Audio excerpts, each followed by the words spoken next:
It is really up to the individual consumer to decide what they really need and what they really want. I can tell them that, okay, this is made by someone that's been doing this for the last 50 years. They are passed down by their previous generations, such trade. And all this is not the object that you see. These are costs. It's not about just selling another product that I designed. You're buying the meaning and the story of that object. So you appreciate more than the amount of money that you paid for. Hi, my name is Nathan Yong. I'm a product designer. I'm working with my friend Heath. Hello Nathan, how are you? Heath handles the whole production of the kebaya, from putting the clothes together and then the stitching of the details and all that.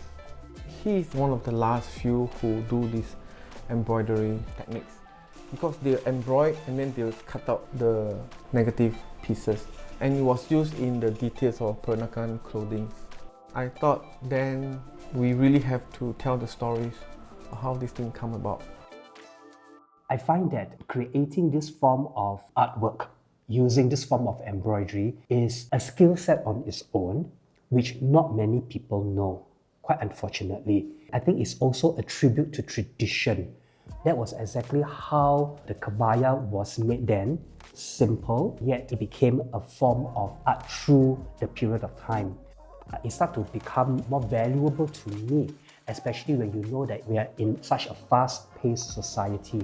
A click of a button and you can get something produced for you in a minute, versus something where you have to put your thought to it, your heart and mind to it. The material from him will be a cloth, right? Basically, he has to stitch from cloth. And then looking at cloth, what can we produce with cloth? So there's different things, like you can do a tablecloth or table napkin and all that. But as a product designer, then I'm actually more interested in doing products. And with the translucency of fabrics, I think it's nice to be a lampshade. So I'm looking at how to create a lamp where we can have his Peranakan stitching into the fabric. So when we look at a lamp, it's not just light up a space, but also look at how the craftsman is putting up a certain motif into the lampshade as part of the design. I think an object like that will pick a lot more interest from people. Yeah.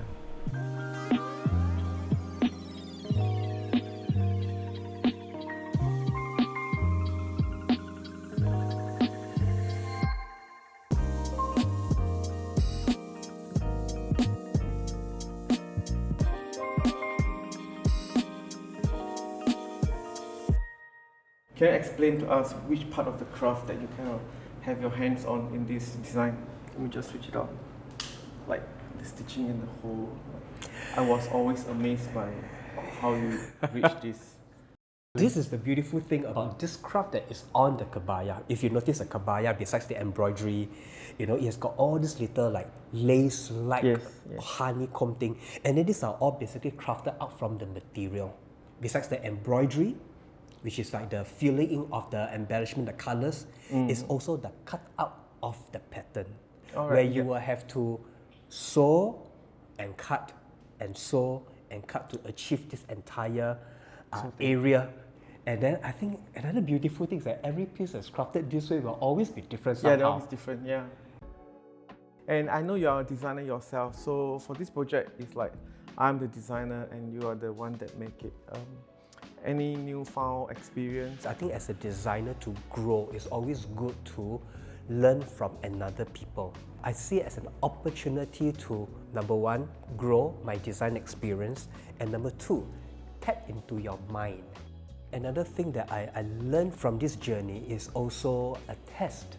It's a test to see how can I bring what I have learned, the skills on the sewing machine, into something else that is beyond just a kebaya. How do you feel about the transition from something decorative for a woman's body to wear it, to present it, to a lampshade? What would you think people will feel about it, the whole thing? This is the wonderful thing. It's like everybody can have something in their house, in their home. Yeah. It's like, okay, you have a kebaya, you wear for occasion, after that you tuck it into your wardrobe.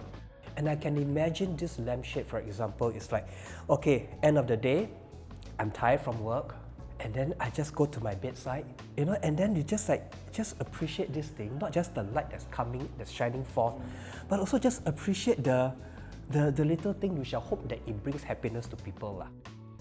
We consumer have to understand that craft is a bit different from machine production. Everything's a bit different, it's more fluid, and that's where the beauty comes. It's about celebration of different outcome and celebration of a person's work being influenced by the particular day or what particular experience that they had. And as a whole, you don't consume it, but you kind of like want to be part of it when you buy a craft product.